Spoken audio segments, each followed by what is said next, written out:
भगवान याद रहे। ना तो दुर्भाग्य हमारा यही होता है कि अंतिम समय में हम भगवान को याद नहीं कर पाते हैं। बोले आनंद कंद श्री कृष्णचंद्र भगवान की। तो भगवान के प्रेम भक्तों, एक सिद्ध योगी थे, इसी से मिलती जुलती एक कथा है और हकीकत भी है।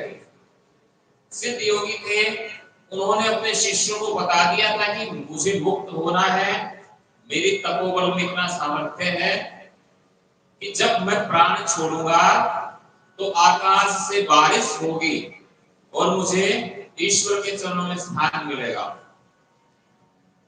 अब जब मरणासन अवस्था आई तो जमीन पर वो सन्यासी थे, चारों ओर उनके शिष्य बैठे हैं। गुरु के जो प्राण निकले तो कोई आकाश से कोई बारिश नहीं हुई, कोई ऐसे लक्षण दिखाई नहीं दिए जैसा उनके गुरु ने कहा था।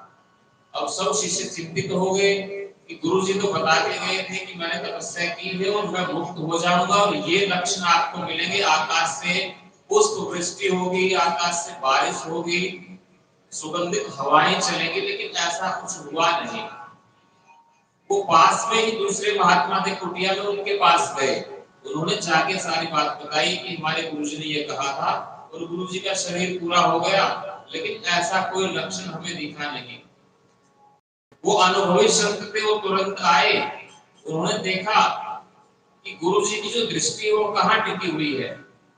ऊपर पेड़ का एक, पेड़ पे फल लगा हुआ था एक, उन्होंने देखा कि इनकी जो नेत्रों की दृष्टि फल के ऊपर है। उन्होंने कहा भाई तुम्हारे गुरुजी ने अंतिम समय में वो फल दिख गया और फल खाने की इच्छा उनके मन में हुई, तो फल को तोड़ के लाओ। फल को तोड़ के लाए तो फल के अंदर छोटा सा सुराख था, उसको तोड़ा तो उसमें कीट, छोटा सा कीड़ा मिला हुआ कि तुम्हारे गुरु का जो जन्म है वो इसके अंदर आ गया, क्योंकि अंतमति गति। उन्होंने उस कीड़े को ऐसे मसला तो आकाश से जो है ना बारिश हुई और सुगंधित हवाएं चली। बोले अब आपके गुरुजी मुक्त हो। तो भगवान के प्रेम भक्तों, अंतिम समय में हमारी इच्छा ही हमारे अगले शरीर का निर्धारण करती है। इसलिए अधिकांश व्यक्ति मृत्यु के बाद पुनः मनुष्य बनते हैं, क्योंकि वो घर परिवार के लोगों के बारे में सोचते हुए प्राण छोड़ते हैं। भरत ने क्या किया, मृग के बच्चे के बारे में सोचा तो मृग योनि मिली, लेकिन उनकी आरास बनी रही, तपस्या की थी। अब उन्होंने प्रण कर लिया कि अब जो है मैं भगवान के चरणों में ही अपना मन रखूंगा। पूरे मृग योनि में उन्होंने अपना जीवन बिताया, भगवान का चिंतन करते रहे और फिर मुक्त होकर के फिर मनुष्य के रूप में दोबारा जड़ भरत के रूप में उनका जन्म हुआ। एक जन्म और लेना पड़ा, मृग के बाद फिर मनुष्य, फिर मुक्ति। अब जड़ भरत स्वभाव क्या था, जड़ को जोड़ दिया। जन्म से ही उन्होंने संसार के कार्यों से मुंह मोड़ लिया, क्योंकि तीसरा जन्म ही हो गया था। उन्होंने देख लिया कि संसार में फंसना नहीं है, घर वाले जो काम देते उस काम को वो मन से नहीं करते थे। खेत में छोड़ दिया, खेत की रखवाली के लिए पक्षियों को उड़ाओ, वहां भी उन्होंने कोई किसी पक्षी को नहीं उड़ाया। सब भगवान पक्षी हैं, भगवान का खेत है, खाओ जितना खा सकते हो। घर वालों ने कोई उम्मीद नहीं रखी, उनको उन्हीं के सहारे छोड़ दिया। तो आजीवन जड़ भरत जो है तपस्या में रत रहे। और एक बार कहते हैं बलि देने के लिए कुछ तांत्रिकों ने जड़ भरत को पकड़ लिया। बलि देनी थी, तंत्र में बलि दी जाती है मनुष्य की। उन्होंने देखा कि बड़ा हट्टा कट्टा है, तो जड़ भरत ने भी कोई विरोध नहीं किया, क्योंकि उनका भगवान में चरणों में ध्यान था, अपना मन उन्होंने विचलित नहीं किया। बोले चलो, तांत्रिकों ने कहा कि कहां चलना है, कि वहां बलि देंगे, आपकी तंत्र क्रिया हमारी, कोई बात नहीं चलो। साथ में चले गए कि यहाँ बैठो, स्नान करवाया, उनको बैठाया, तिलक लगाया, माला पहनाई, अच्छा भोजन खिलाया। और जैसे ही बलि के लिए तलवार उठाई तो भद्रकाली का मंदिर था, मां भद्रकाली प्रकट हो गई। क्योंकि जो भगवान का भक्त होता उसका कोई कुछ नहीं बिगाड़ सकता। बलि देने वाले तांत्रिकों की ही बलि भगवती ने स्वीकार कर ली और जड़ भक्त जो है बच गए। उन्होंने मां को प्रणाम किया। इसके बाद एक घटना और घटी। सिंधुवीर नरेश थे एक बार पालकी में वो ब्रह्म ज्ञान सुनने के लिए जा रहे थे कहीं। उनका एक जो सैनिक है, पालकी में 4 व्यक्ति 4 आहार जुड़ते हैं, एक बीमार पड़ गया। उन्होंने कहा किसी ऐसे व्यक्ति को देखो जो काम चला सके। उन्होंने जड़ भरत को उसके अंदर जोड़ दिया। अब जड़ भरत जो है हट्टे कट्टे थे, लेकिन जैसे ही पांव के नीचे कोई चींटी आती तो वो उछल जाते एकदम, ताकि पांव उसके ऊपर ना पड़े। अब अंदर जो राजा रघुगण जो बैठे थे उनका सर पालकी से टकरा जाता। ऐसा कई बार हुआ। उन्होंने कहा पालकी रोको, ये दिक्कत क्या हो रही है, तुम्हें चलना नहीं आता। अब तीनों जो सैनिक थे वो बोले महाराज हम तो ठीक चल रहे हैं, ये जो नया आदमी जोड़ा है ये उछल कूद करता है बीच बीच में।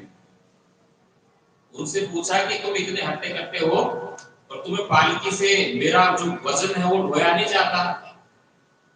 तो इस वजन ढोने के टॉपिक के ऊपर कहते हैं भरत ने बड़ा उपदेश दिया कि कौन किसको ढोने वाला है।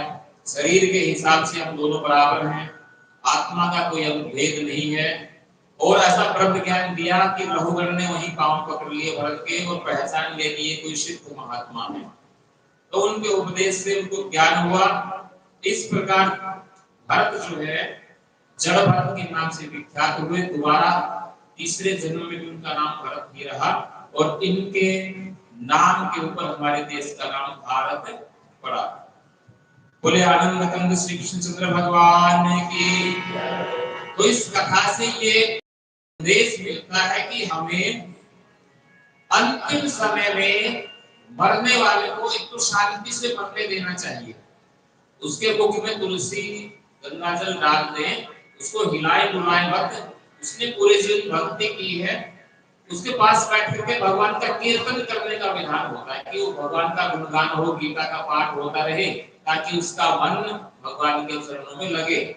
क्योंकि जब जो व्यक्ति 20, 30, 50, 80 साल तक हमारे पास रहा, अब 2 मिनट में हम उससे क्या करवा लेंगे।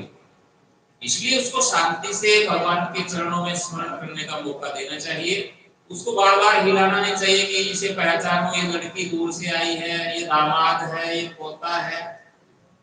तो अंतिम समय शांति से, और अंतिम समय में भगवान उन्हीं को याद आएंगे जिन्होंने पूरे जीवन में भगवान को याद किया। तो संत लोगों से भक्त लोग यही मांगते हैं कि हम ऐसी कृपा करो आप कि अंतिम समय में हमारा ध्यान भगवान के चरणों में रहे। चरणों में रहेगा तो मुक्त हो जाएंगे।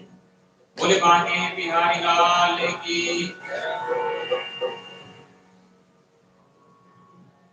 बोले श्री बांके बिहारी लाल की जय। देना हो तो दीजियो जन्म जन्म का साथ, मेरे सिर पर रख दो गुरुवर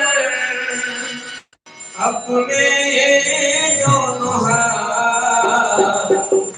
देना हो तो दीजियो जन्म जन्म का साथ, देना हो तो दीजियो जन्म जन्म का साथ। मेरे सिर पर रख दो गुरुवर, सिर पर रख दो गुरुवर अपने ये दोनों हाथ। देना हो तो दीजियो जन्म जन्म का साथ, देना हो तो दीजियो जन्म जन्म का साथ।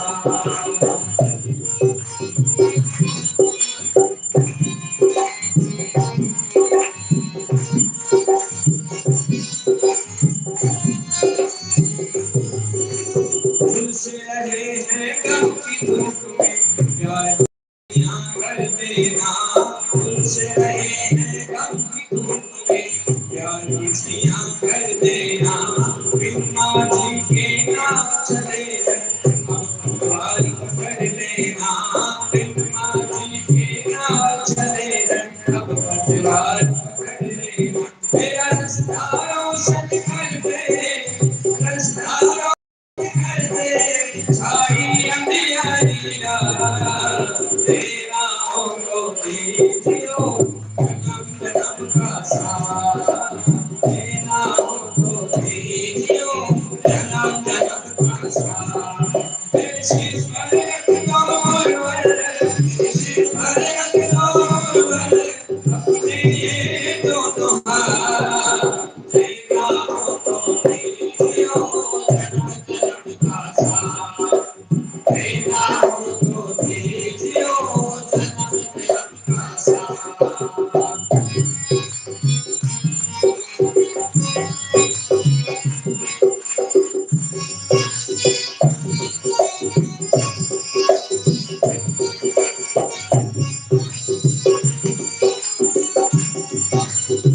भगवान के प्रेम भक्तों, पीछे जो बैठे हैं थोड़े आगे आगे होते रहे ताकि बाहर जो भी बाहर से आए उनको बैठने की जगह मिलती रहे।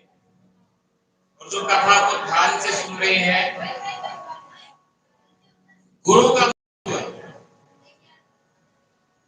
का जो महत्व है भारतीय संस्कृति में सर्वोपरि माना गया है।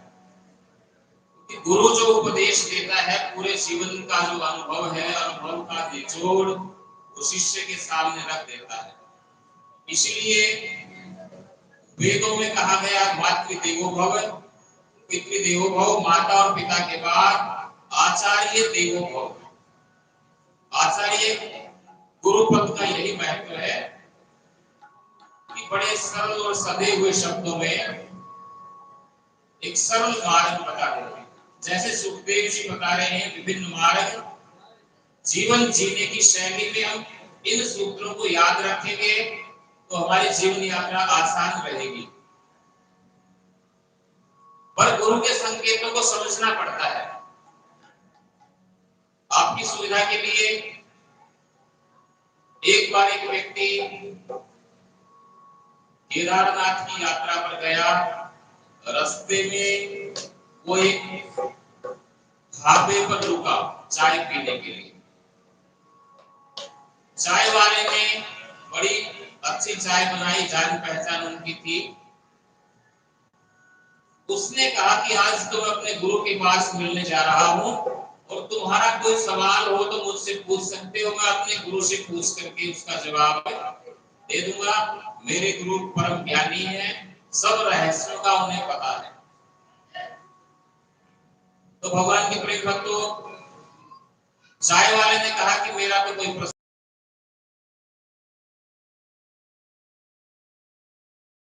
एक तोता सुन रहा था। उस तोते ने कहा कि महाराज अपने गुरुजी से पूछना कि मैं कैसे मुक्त होऊंगा इस पिंजरे से। उसने कहा ठीक है भाई। ये दोनों में बात हो गई, तोते में और उस यात्री में। अब यात्री जब वापस 2-3 महीने बाद आया, दोबारा आके उसी ढाबे पर बैठ उसने चाय बनवाई। चाय बन रही थी, अंदर गया तो तोते ने पूछा कि महाराज मैंने आपके जिम्मे एक काम लगाया था, आपके गुरु ने क्या जवाब दिया? प्रश्न क्या था कि मैं इस पिंजरे से कैसे निकल सकूंगा। यात्री ने कहा भाई तुम्हारा सवाल जो मैंने गुरुजी के सामने रखा, गुरुजी आंखें बंद करके आसन से लुढ़क गए, बेहोश हो गए। पता नहीं तुमने कैसा सवाल पूछ लिया। और कई देर बाद उन्होंने आंखें खोली, मुझे कुछ समझ नहीं आया। यात्री ने चाय पी और इतनी बात बता करके वो चल पड़े। अगली बार फिर अगले साल वो यात्री दोबारा आए तो उन्होंने देखा कि पिंजरा खाली था। उन्होंने पूछा कि अरे तोता कहाँ गया? तो ढाबे वाले ने कहा कि आपने उनको कुछ कहा था पिछली बार, उसके बाद मैंने देखा कि वो तोता जो है ना आंख बंद करके लुढ़क गया और मैंने खूब हिलाया डुलाया, मैंने समझा कि वो तो मर गया। मैंने जैसे ही दरवाजा खोला तोता नीचे गिरा और तुरंत उड़ के आजाद हो गया। यात्री को तब समझ में आया कि गुरु ने क्या सूत्र दिया था। तो गुरु के सूत्र को तोते ने समझ लिया, यात्री ने नहीं समझा, ना ढाबे वाले ने समझा। गुरु के सूत्र गूढ़ होते हैं, शिष्य तक पहुंचते हैं, उनमें योग्यता होनी चाहिए। तो भागवत में भी ये सूत्र है, जीवन कैसे जिए और मरने का भी एक तरीका है। तो ये गूढ़ सूत्र है, इनको हम बड़े ध्यान से और कान खोल के सुनेंगे तो ये काम आएंगे हमें। क्योंकि आत्मा कभी मरती नहीं। कोई भी प्राणी ये नहीं कह सकता कि मैं मर गया। और लोग कहते हैं, ध्यान देंगे, और कहते हैं कि ये मर गया है। जीव कभी नहीं कह सकता कि मैं मर गया। हमेशा अजर अमर है आत्मा। मृत्यु के बाद भी उसे अपना शरीर पड़ा दिखेगा, अगली यात्रा की तैयारी होगी। जीव कभी नहीं मरता। काम आते हैं तो गुरु के ये गुप्त संकेत, गुप्त रहस्य और जीवन जीने की जो कला है और मृत्यु के रहस्य जो गुरु बताते हैं। सुखदेव जी महाराज ने परीक्षित को जो भागवत पुराण में रहस्य बताए हैं, ये हम सब के दैनिक जीवन में काम आने वाले हैं। बोले विष्णु भगवान की। अब भरत के वंश का वर्णन है। भरत के पुत्र का नाम सुमति। इनके नाम सुनने का भी बड़ा पावन धर्म लिखा है। एक दोहा है कि राम राम सभी कहें, दशरथ कहे न कोई। जो एक बार दशरथ कहे, लाखों पाप दूर होए। तो राम से दशरथ जी श्रेष्ठ हैं, क्योंकि वो उनके पिता हैं, भगवान से उनके पुत्र बनकर के आए हैं। तो इन वंशावली में जो नाम आए हैं, उन नाम के सुनने से भी बहुत बड़ा पुण्य मिलता है। भगवान के नाम में कितना सामर्थ्य है, भक्तों के नाम में उससे भी ज्यादा सामर्थ्य है। भगवान ने बहुत जगह स्वीकार किया है कि मुझसे श्रेष्ठ मेरे भक्त हैं। भगवान स्वयं कहते हैं कि मैं उन मार्गों पर मैं खुद घूमता हूँ जहां मेरे भक्त जिन मार्गों से जाते हैं, और मैं ये चाहता हूँ कि उनके चरणों की धूलि मेरे ऊपर गिरे। ये भगवान के खुद के वचन हैं कि मेरे से बढ़कर मेरे भक्त हैं। तो भरत के पुत्र सुमति, सुमति के पुत्र देवाजित, इसके बाद देवदुमन, परमेष्ठी, प्रतिहर्ता, अज, भूमा, उद्गीत, प्रस्ताव, विभु, ऋतुवेण, नक्त, गय, चित्ररथ, मरीचि, बिंदुमान, मधु, वीरव्रत, मंथु, यौवन, पस्ता, विरजा। इतना वंश भरत का लिखा है। इसके बाद भुवनों का वर्णन है, 14 भुवन है। हम जहां बैठे हैं इसका क्या नाम है? हमने बार बार सुना भी है, पढ़ा भी। जहां हम बैठे हैं 14 भुवनों के बीच में ये भुवन है, इसका नाम है भूलोक, मर्त्य लोक भी कहते हैं इसको। कौन सा लोक है? भू। जो भूलोक है इसमें वर्णन है, 7 द्वीप है इसमें। जम्बू द्वीप है, पुलक्ष है, सालमली है, कुश है, क्रौंच है, शाक द्वीप है और पुष्कर द्वीप है। 7 द्वीपों की वसुंधरा है। 1,00,000 योजन का फैलाव है इसका। वैज्ञानिक नहीं पहुंच पाए यहाँ तक, जो ऋषियों ने यहाँ लिख दिया। 9 वर्ष में इसमें 9 टुकड़े हैं, उनमें से एक भारतवर्ष है। भारतवर्ष में ही सारे देश आ जाते हैं। भारतवर्ष के सारे देशों में भरत खंड है, जिसको भारत बोलते हैं। भारत का पुराना नाम है भरत खंड। भारतवर्ष में सारे देश आ जाते हैं। भारतवर्ष का एक टुकड़ा है भरत खंड। भरत खंड में हमारा आर्यवर्त एक देश आता है, भारत। खगोल का वर्णन किया है फिर वेदव्यास जी ने। खगोल में सूर्य नारायण है। सूर्य के 12 स्वरूप हैं। हर महीने सूर्य का नाम बदल जाता है, स्वरूप बदल जाता है, गुण धर्म बदल जाते हैं। सूर्य के 12 स्वरूप हैं, उनका सारथी है अरुण। सूर्य के रथ में 7 गायत्री आदि छंदों के घोड़े जुड़ते हैं। सारी विद्याएं सूर्य मंडल में रहती हैं।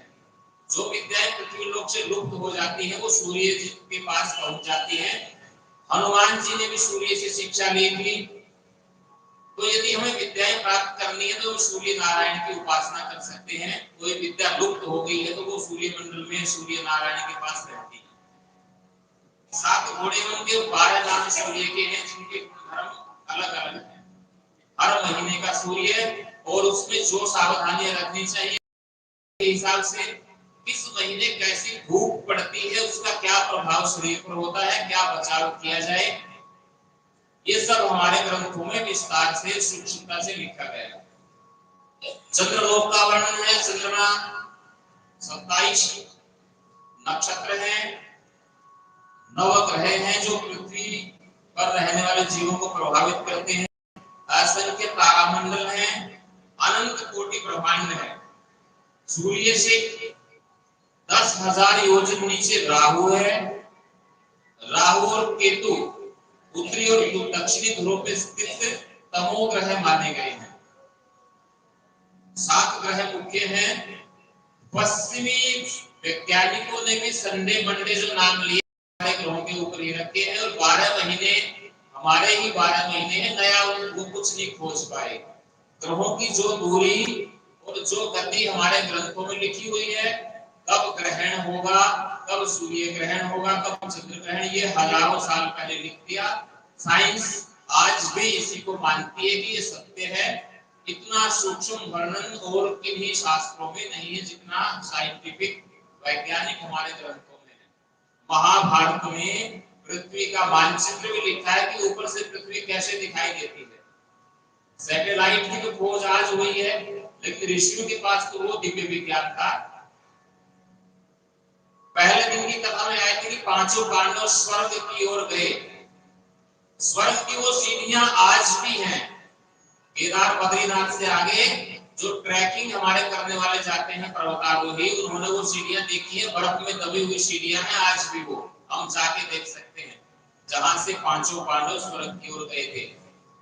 और योगी विशुद्धानंद जी हुए 1920 के आसपास आकाश मार्ग से वो जाते थे।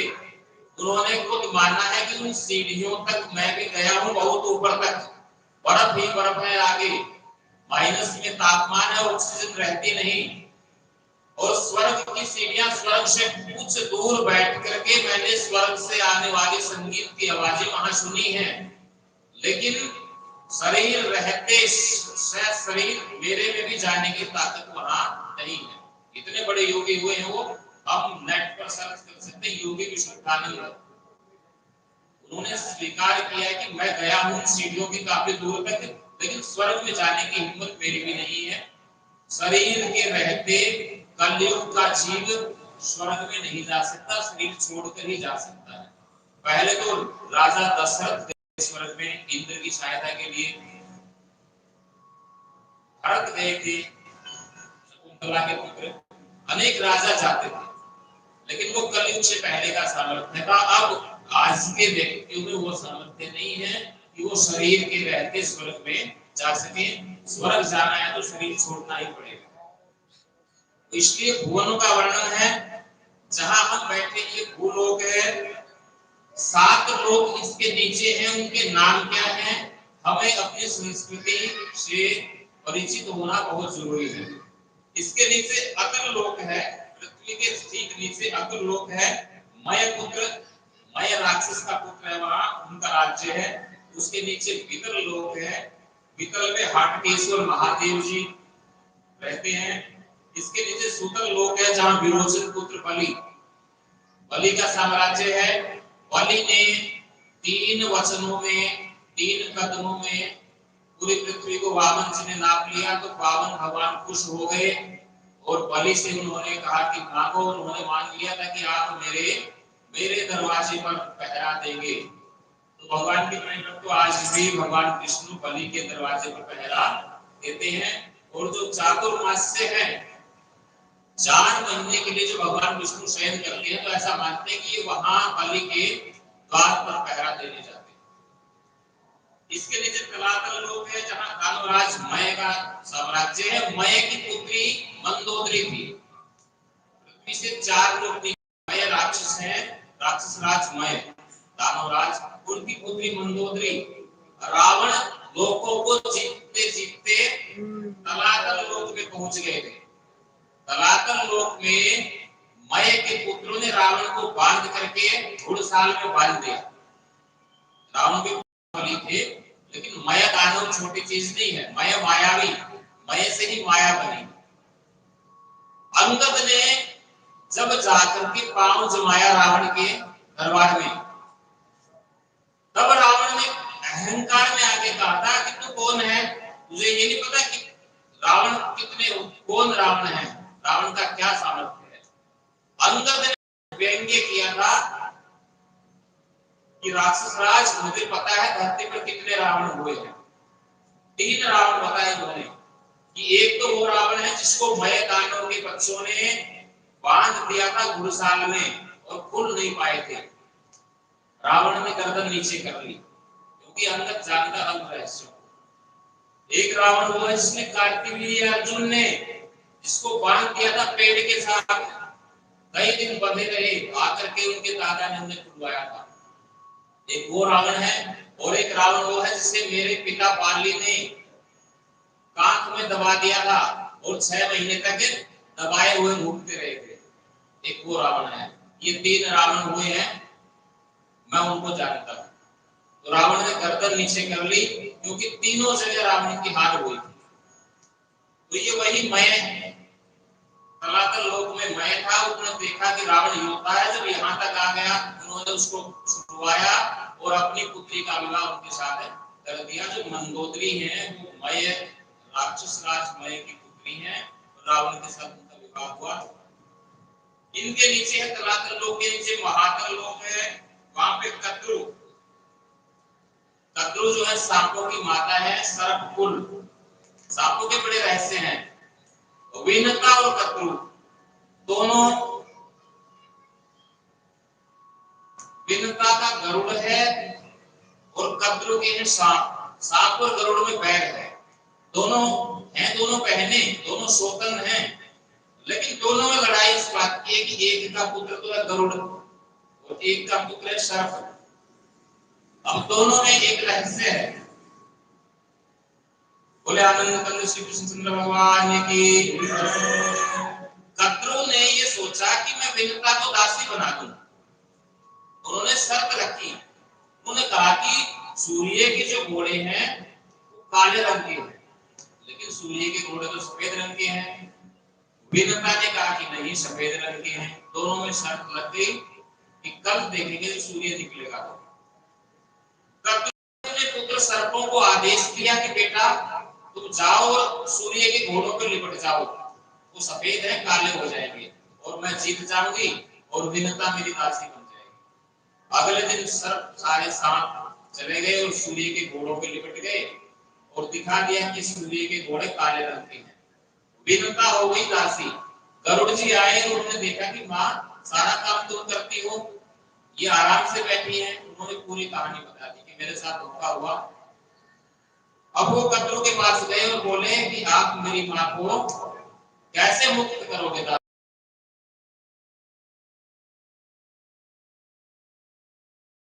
तुम मेरे पुत्र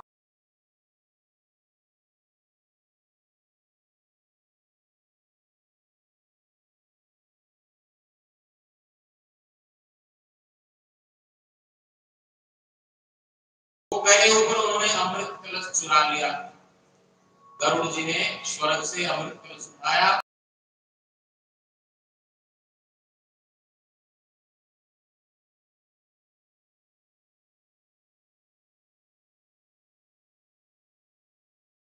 गिर गई।